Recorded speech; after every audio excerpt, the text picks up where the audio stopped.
তাহলে আজকে আমরা মাইক্রোসফট এক্সেল নিয়ে কথা বলবো। মাইক্রোসফট এক্সেলটা মূলত আমাদের খুব বেশি জরুরি হয় কোনো ডাটাবেজ নিয়ে কাজ করা বা ডাটা ম্যানেজমেন্ট। এটা ওয়ান কাইন্ড অফ একটা সফটওয়্যারের মতো, কাস্টমাইজ সফটওয়্যারের মতো কাজ করে।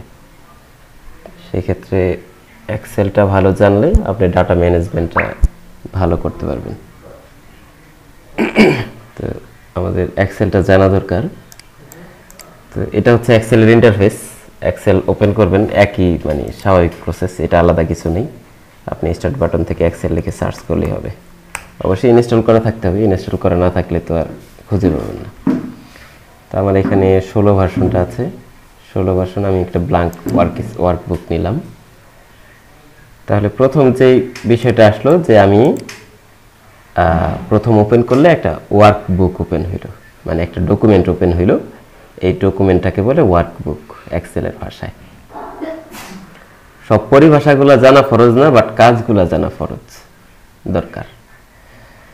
তো প্রথমে এটা আমার একটা ওয়ার্কবুক। ওয়ার্কবুকের ভিতরে এই যে নিচে দেখতে পাচ্ছেন শীট 1 লেখা।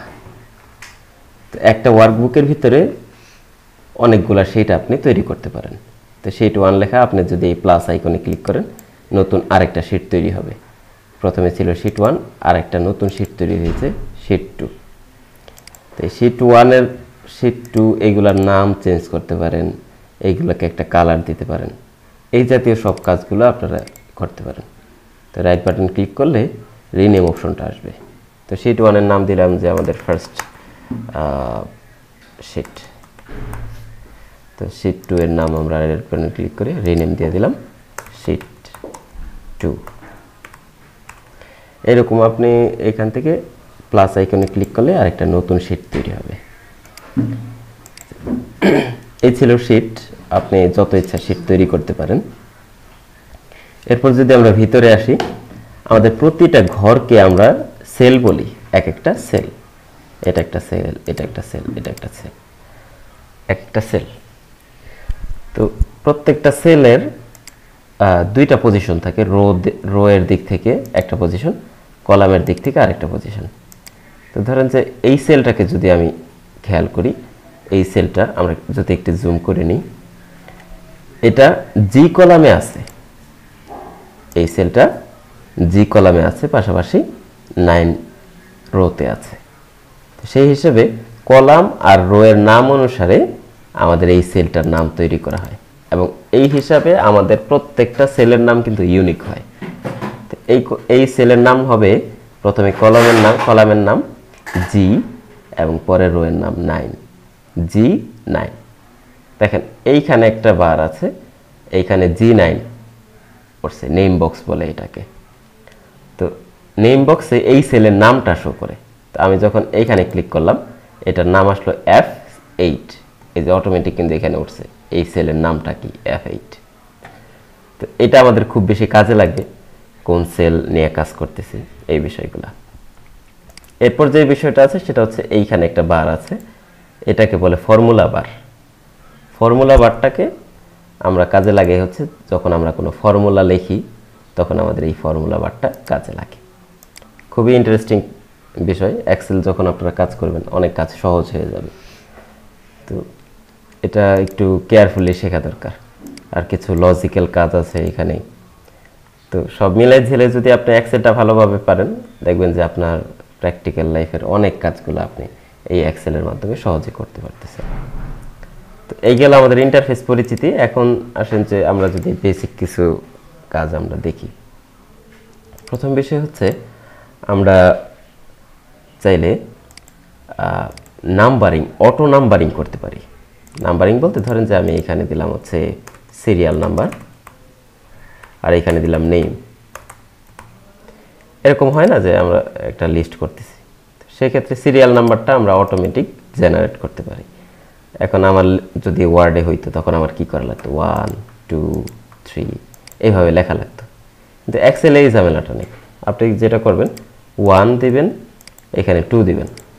1 আর 2 দিয়ে এই দুটাকে সিলেক্ট করে জাস্ট ড্র্যাগ করেন, অটোমেটিক 1 2 3 4 5 খুবই অসাধারণ একটা বিষয়। তো এটা আসলে সে কিভাবে কাউন্ট করে, যে 1 আর 2 এই দুইটাকে সে খেয়াল করে, যে দুইটা আপনি সিলেক্ট করছেন এই দুইটার মাঝে যে গ্যাপ আছে সেই গ্যাপটা অনুযায়ী পরেরগুলোও সে সাজায়। যেমন আমি যদি এখানে 5 দেই আর এখানে দিলাম 10, তাহলে কি হবে 5 10, এইভাবে যদি টানি কি হইল 5 10 15 20, এইভাবে সে কিন্তু ক্যালকুলেটটা করছে। তো এই মাঝখানে দুইটা সংখ্যার মাঝখানে, দুইটা সেলের মাঝখানে যে গ্যাপটা আছে সেই অনুযায়ী সে পরবর্তী সংখ্যাগুলোকে কাউন্ট করে। এটা ছিল একটা বিষয়। দ্বিতীয় বিষয় হচ্ছে আপনি এইখানে সপ্তাহের যে নামগুলো আছে সেইগুলোও সুন্দরভাবে প্রিন্ট করতে পারেন। যেমন আমার হচ্ছে স্যাটারডে লেখলেন, লেখার পর এখন জাস্ট হচ্ছে ড্র্যাগ করেন, automatic Saturday Sunday Monday Tuesday খুবই সুন্দরভাবে চলে আসছে। তো এক্ষেত্রে আপনি এটার যদি শর্টকাট নেম দেন SAT স্যাটারডে এইটুকু যদি দেন তাও সমস্যা নেই, এটাও আসবে স্যাটারডে সানডে মানডে টিউসডে।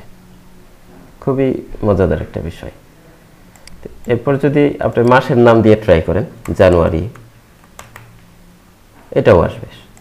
জানুয়ারিতে যদি আমি ড্র্যাগ করি জানুয়ারি ফেব্রুয়ারি মার্চ, একইভাবে JAN যদি দিই জাস্ট ড্র্যাগ করলেই হবে জানুয়ারি ফেব্রুয়ারি মার্চ। এইগুলো আপনাদের এক্সেল যে সুবিধাগুলো আছে এগুলো আমাদের খুবই সহজ করে দেয় আর কি। তো এইখানে একটা মজার বিষয় বলে দিই, সেটা হচ্ছে আপনি ধরেন যে এইটুকু এরিয়া সিলেক্ট করলেন, সিলেক্ট করার পর এখন আপনার সবগুলো ডাটা ক্লিয়ার করা দরকার। তো ডাটা ক্লিয়ার করার ক্ষেত্রে এখন আপনি ধরেন যে সবগুলো সিলেক্ট করলেন, ওয়ার্ডে হইলে আমরা কি করতাম, সব সিলেক্ট করে ব্যাক স্পেস চাপতাম। ব্যাক স্পেস বলতে যেই বাটনটা দিয়ে আমরা হচ্ছে অক্ষর এক একটা কাটি সেটাই তো ব্যাক স্পেস। তো এক্সেলে এসে কিন্তু এই কাজটা হবে না। আপনি যদি ব্যাক স্পেস চাপেন দেখেন কি হয়, আমার এই যে সাদা অংশটা কাটলে শুধু এইটুকু অংশ কাটবে। তো আমরা যদি ওভারঅল যতটুকু সিলেক্ট করছি সবগুলো কাটতে চাই তখন আমাদেরকে ডিলেট বাটনটা চাপতে হবে। কিবোর্ডে বা হচ্ছে আমাদের ল্যাপটপের কিবোর্ডেও ডিলেট বাটন আছে, সেই ডিলেট বাটনটা চাপতে হবে। ডিলেট বাটন চাপলে আমাদের সবগুলো ডাটা ইরেজ হয়ে গেল। তো এইগুলো যদি আমরা ইরেজ করতে চাই একইভাবে ইরেজ করে দিতে পারি। তো এই ছিল আমাদের অটোমেটিক আমরা নাম্বার জেনারেট করতে পারি, মাসের নাম এবং হচ্ছে সপ্তাহের নামগুলো আমরা অটোমেটিক জেনারেট করতে পারি। এরপর আসেন আমাদের যেই কাজটা দরকার হয়, বেসিক কিছু কাজ আছে, যেমন যোগ করা, বিয়োগ করা, গুণ ভাগ, এই কাজগুলো আমরা এখানে করতে পারি। তো ধরেন যে আমি এখানে লিখলাম 5 আর এখানে লিখলাম হচ্ছে 7। তো এই দুইটাকে যদি আমি এখানে যোগ করতে চাই সেক্ষেত্রে আমাদেরকে একটা ফর্মুলা ইউজ করতে হয়। আর ফর্মুলা ইউজ করার ক্ষেত্রে সবসময় মাথায় রাখতে হবে এক্সেলে যেই কোনো ফর্মুলা ইউজ করেন না কেন অবশ্যই প্রথমে ইকুয়াল সাইনটা দিতে হবে। ইকুয়াল সাইন ছাড়া কোনো ফর্মুলা এখানে কাজ করবে না। ইকুয়াল সাইন দেওয়া মানে হচ্ছে এক্সেল একটা কমান্ড সে অটোমেটিক নিয়ে নেবে যে এখন আমি কোনো একটা ফর্মুলা লিখব। তো এটার ব্যাপারে খুবই কেয়ারফুল থাকতে হবে। আমরা ছোটবেলা যখন এক্সেল শিখছি খুব বেশি এই ভুলটা করতাম, ফর্মুলার নাম লিখলাম, নাম লেখা সব কিছু দিছি কিন্তু ফর্মুলা কাজ করতেছে না। তো এক্ষেত্রে আমাদেরকে এটা খেয়াল রাখতে হবে, অবশ্যই ইকুয়াল সাইনটা দিতে হবে। দেওয়ার পর এখন আপনি যা ইচ্ছা লেখেন, সমস্যা নেই। তো আমরা কি লিখব, আমরা লিখব যে এই যে 5 এই ঘরটা, এই ঘর বলতে H5, এই ঘরটার সাথে যোগ হবে প্লাস সাইনটা দিলাম H6, অর্থাৎ এই দুইটা ঘর আমার যোগ হবে। তাই আমি কি দিলাম ইকুয়াল H5 প্লাস H6, এই দুইটা জিনিসকে আমি যোগ করে দিলাম। এবার যদি আমি এন্টার দিই তাহলে অটোমেটিক 7 আর 5 কত হয়ে গেল, 12 হয়ে গেল।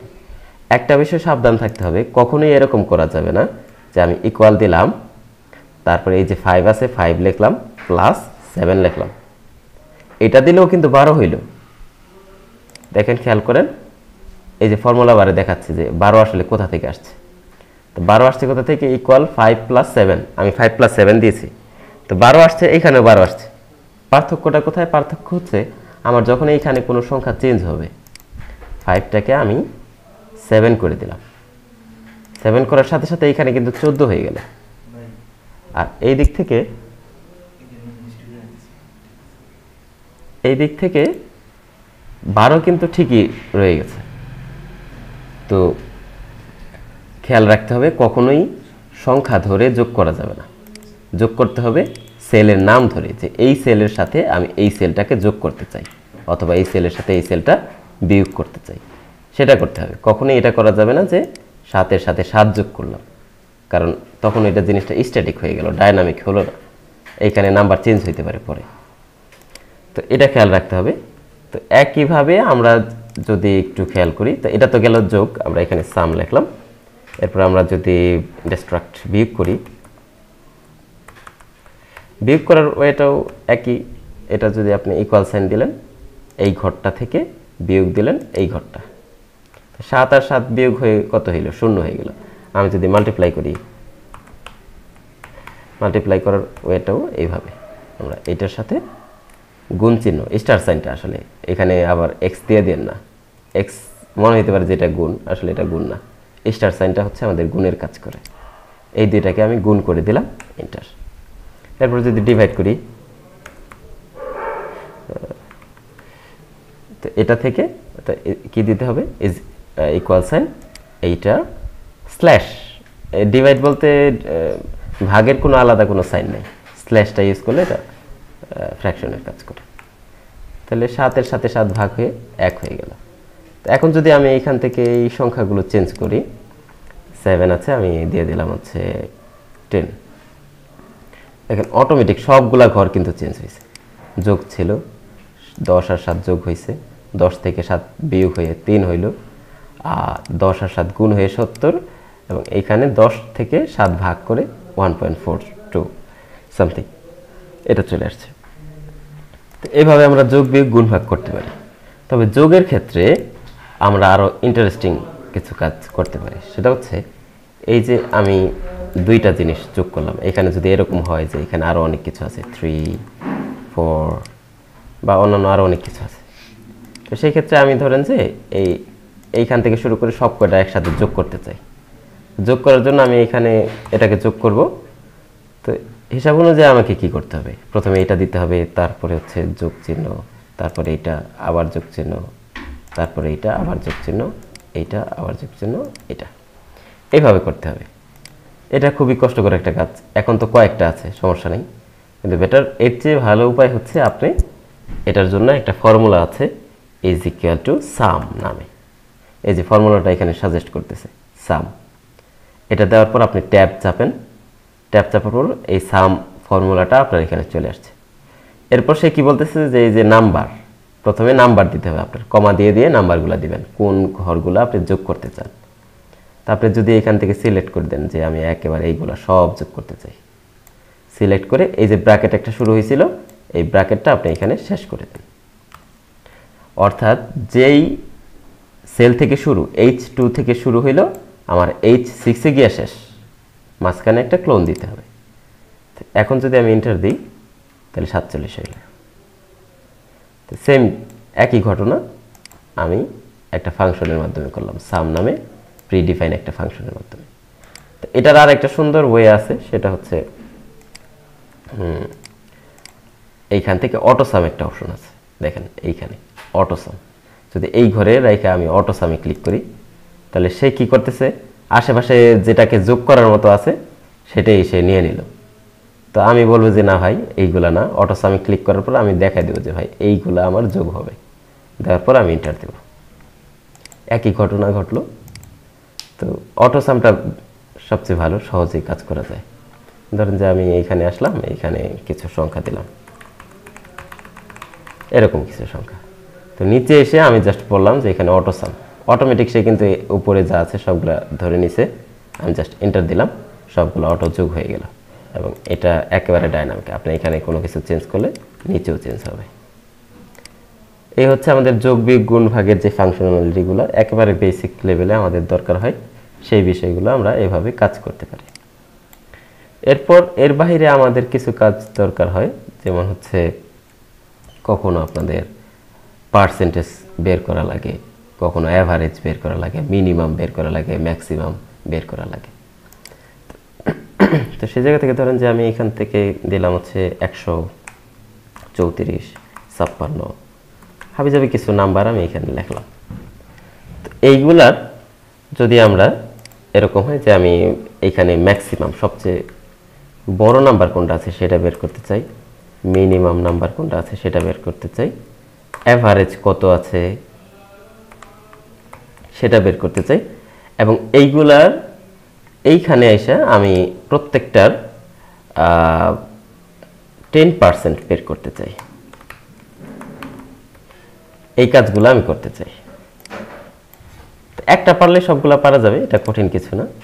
তো ম্যাক্সিমাম যদি আমরা বের করতে চাই এইগুলার মধ্যে থেকে সবচেয়ে বড় নাম্বার কোনটা, এর জন্য আমাদেরকে যেটা ইউজ করতে হয় is equal to MAX, max, এই ফর্মুলাটা ইউজ করতে হয়।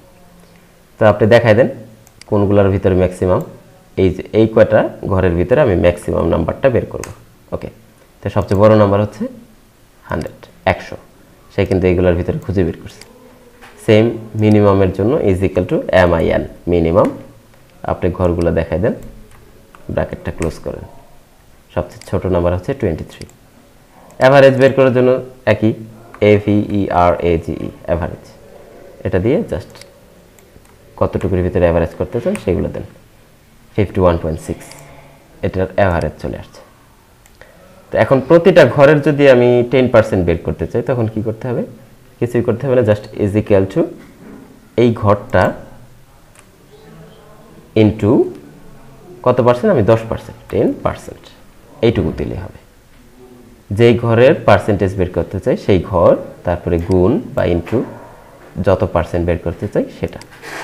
এবার যদি এন্টার দিই তাহলে আমার 100 এর 10%, 10।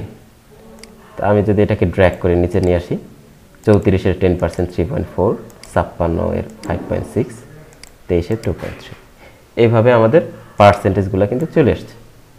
খুবই মজার বিষয়। আপনাদের রেগুলার কাজগুলো যখন আপনারা করবেন তখন এইগুলো কাজে লাগবে।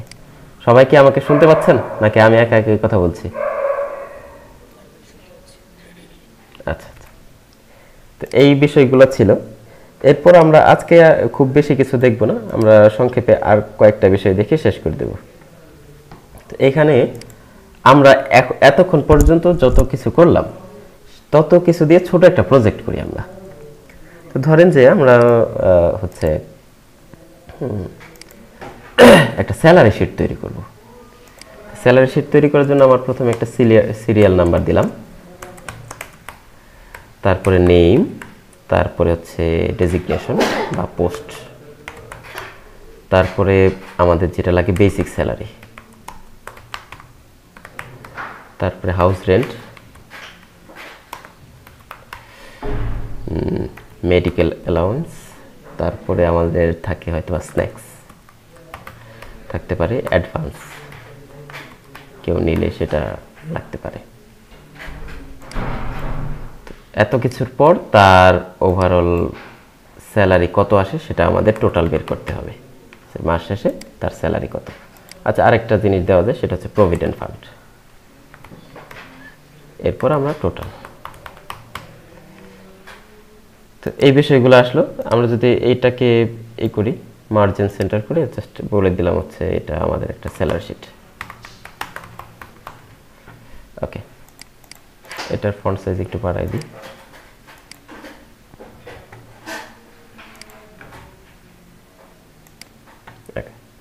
তো সিরিয়াল নাম্বারের ক্ষেত্রে আমরা কি করব? জাস্ট 1 2 এই যেটা লিখলাম, লিখে আমি ড্র্যাগ করলাম 10 পর্যন্ত। নেম আমরা কয়েকটা নাম দিয়ে দিই, হাবিব, করিম, শাকিব, তারপর কি সাব্বির, ইসমাইল, তারপরে খান, রুহুল, আমিন, ইয়াসিন, সানাউল্লাহ, এই করে জিনিস। তো পোস্টের ক্ষেত্রে আমি এখানে দিলাম হচ্ছে অনেকে ফাউন্ডার, অনেকে ক্লার্ক, আর রাইটার, তারপরে হচ্ছে ডিজাইনার। এইগুলোকে আমি ঘুরাই ফিরা আবার দিলাম, এইগুলোর ভিতরেই আছে সব কিছু। বেসিক স্যালারি কারো 50,000, কারো 45,000, কারো 23,000, কারো 65,000, এরকম এক একজনকে এক একটা রেঞ্জের স্যালারি আমরা দিয়ে দিলাম। 21,000 দিলাম একজনকে, তারপরে অনেকে 78,000 দিয়ে দিই, তো এইগুলাই আমি জাস্ট কপি করে এখানে পেস্ট করে দিলাম। ওকে, তো এইগুলো আমাদের বেসিক স্যালারি। এখন আমাদেরকে যেটা করতে হবে সেটা হচ্ছে হাউস রেন্টটা বের করতে হবে, মেডিকেল অ্যালাউন্স এইগুলো দেওয়াই থাকবে, আপনার যে আপনাকে কাজ দিচ্ছে সে এইগুলো দেওয়াই থাকবে। আপনাকে যেটা করতে হবে হাউস রেন্টটা বের করতে হবে, মেডিকেল অ্যালাউন্স এবং স্ন্যাক্সে যেগুলো আছে কি আছে অনেক অ্যাডভান্স যদি কেউ নেয় সেই অ্যাডভান্সটা আসবে এখানে, প্রভিডেন্ট ফান্ডে কত যায়। তো এখানে হাউস রেন্ট ধরেন যে তারা বলে দিছে যে বেসিক স্যালারির 10% বাসা ভাড়া হিসেবে তাকে দেওয়া হবে, আর মেডিকেল অ্যালাউন্স হিসেবে দেওয়া হবে ধরেন 8%, প্রত্যেকের বেসিক স্যালারির 8%। স্ন্যাক্স হিসেবে প্রত্যেককে ধরেন যে প্রতিদিন 100 টাকা করে হলে 3000 টাকা করে সবাইকে দেওয়া হবে প্রতি মাসে। এটা গেল অ্যাডভান্স, যে যত নেবে তার সে ততটুকু। প্রভিডেন্ট ফান্ডে প্রত্যেকের কাছ থেকে ধরেন যে 12% কেটে নেবে। সবশেষে আমাদের টোটালটা বের করতে হবে। তো আমরা 10% বের করাটা কঠিন কিছু না, এর আগে আমরা পার্সেন্টেজ বের করা দেখছি। তো এইটাকে বেস করে আমাদেরকে পার্সেন্টেজ বের করতে হবে, ইজ ইকুয়াল টু, অবশ্যই আপনারা খেয়াল করছেন এর আগে আমরা যেটা করছি, যার পার্সেন্টেজ বের করতে চাই সেটাকে সিলেক্ট করলাম, এরপর ইনটু যত পার্সেন্ট বের করতে চাই, তাহলে আমরা 10% বের করতে চাই, তাহলে এই ঘরের 10%। ওকে, তাহলে 50,000 টাকার 10% হচ্ছে 5,000 টাকা। তো এটাকে আমি ড্র্যাগ করে একেবারে শেষ পর্যন্ত দিয়ে দিলাম, এই পর্যন্ত। তাহলে প্রত্যেকটার ঘরের 10% কিন্তু আমার চলে আসছে। এবার যদি এটার 8% বের করতে চাই, একই আমি এটার ইনটু 8%। ওকে, 8% হয়ে গেল, সবগুলো দিয়ে দিলাম। স্ন্যাক্স সবার 3000 টাকা, এখানে আলাদা কিছু নেই, সবাই সেম, সবাইকে আমি 3000 টাকা দিয়ে দিলাম। অ্যাডভান্স তো আসলে সবাই নিবে না, যার যতটুকু লাগে। ধরেন যে একজনে এই টাকাটা নিছে, অনেকে নিছে 2300 টাকা, যার যতটুকু লাগে সে এরকম কিছু একটা নিছে। প্রভিডেন্ট ফান্ড 12%, কোনো সমস্যা নেই, এটা ইনটু 12%। ওকে, আমরা একেবারে শেষ পর্যন্ত দিয়ে দিলাম। এখন আমাদের টোটালটা বের করতে হবে। তো টোটাল বের করতে হবে, কিছু যোগ বিয়োগ আমাদেরকে করতে হবে। প্রথম কথা হচ্ছে বেসিক স্যালারি থেকে বেসিক স্যালারির সাথে হাউস রেন্টটা যোগ হবে, মেডিকেল অ্যালাউন্সটা যোগ হবে, স্ন্যাক্স যোগ হবে, কিন্তু অ্যাডভান্সটা বিয়োগ হবে এবং প্রভিডেন্ট ফান্ড, এই দুইটা জিনিস আমাদের বিয়োগ হবে, কারণ এটা কেটে নেবে আমাদের মূল্য থেকে। তো আমরা যদি এই কাজগুলো করি, ইজ ইকুয়াল টু যোগ বিয়োগ সব যেহেতু একসাথে আসছে, তাই আমি প্রথমে এইটা দিলাম, basic salary plus house rent plus MA plus snacks, এইগুলো সব আমার যোগ হইল। এরপর আমার বিয়োগ হবে কি, অ্যাডভান্সটা আমার বিয়োগ হবে আর প্রভিডেন্ট ফান্ডটা বিয়োগ হবে। সব কিছু শেষে আমি যদি এন্টার দিই, তাহলে তার স্যালারি, টোটাল স্যালারি আসছে কত, 51,500। এটা আমি একবার শেষ পর্যন্ত টেনে দিই। এই তো আমাদের স্যালারি শিট কমপ্লিট। তাহলে এখানে আমাদের কিন্তু খুব বেশি কোনো কাজ ছিল না। কাজ ছিল কি, আমরা পার্সেন্টেজ বের করছি, বের করার পর যোগ বিয়োগ যেখানে যেটা লাগে সেখানে সেই কাজটুকু করলাম। খুব কঠিন কিছু না, এক্সেল এটা খুবই সহজ একটা বিষয়, তবে আপনাদেরকে রেগুলার একটু প্র্যাকটিসে রাখতে হবে। ফর্মুলাগুলো, এক্সেলে অনেক ফর্মুলা আছে, তো তার ভিতর থেকে সব ফর্মুলা যে আপনার লাগবে তা না, যে প্রয়োজনীয় ফর্মুলাগুলো যেগুলো লাগে সেই ফর্মুলাগুলো ইউজ করবেন। এই ছিল ওভারঅল বিষয়। আজকে আর কোনো বিষয়ে কথা বলবো না, আরও কিছু একেবারে বেসিক বিষয়গুলো আজকে আমরা কথা বললাম। আরেকটা ক্লাস আমরা এক্সেলে নেব ইনশাল্লাহ। তো সেক্ষেত্রে আমরা আরও কিছু অ্যাডভান্স বিষয় দেখব, তবে এই বিষয়গুলো আপনারা একটু প্র্যাকটিস করে আসতে হবে। প্র্যাকটিস না করলে কিন্তু আপনার বিষয়গুলো মাথায় থাকবে না, বা নেক্সট ক্লাসে আমরা যে আলোচনাগুলো করব সেইগুলো দেখা যাচ্ছে আপনি ধরতে পারতেছেন না, একটু লজিক্যাল কিছু বিষয় আসবে সেখানে। তো এটার ব্যাপারে আজকের ক্লাসটা একটু প্র্যাকটিস করা দরকার। তো আজকের ক্লাসে এখানেই শেষ করব। কারো কোনো যদি প্রশ্ন থাকে